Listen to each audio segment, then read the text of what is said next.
आजिर अनुचिंता समस्या एक उपहार बिना समस्या आग को बढ़िले नूतन स्वाद पाइपर नहीं। अधिकांश लोक सफल हुअन्ति कारण से माने छोट छोट कथा को गुरुत्व दियंती नहीं। निजको ज्ञानी भावंतु मना नहीं, किंतु केबे अन्य को मूर्ख भाविबारे मूर्खता केबे करंतु नहीं। कारण ईश्वर समस्त को किछि ना किछि दक्षता दे गढ़ी। थरे अन्य को हसाइबा पाई चेष्टा करिबा सह अन्यर लुह पोछिबा पाई चेष्टा कले आत्मसंतोषर अर्थ भल भाबरे बुझी हुए।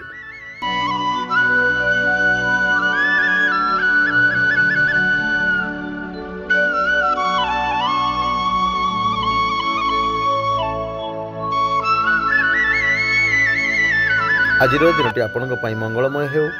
भगवान पाखरे एतिके प्रार्थना करुछि। स्वतंत्र ओडिशा न्यूज तरफ मु देवाशीष।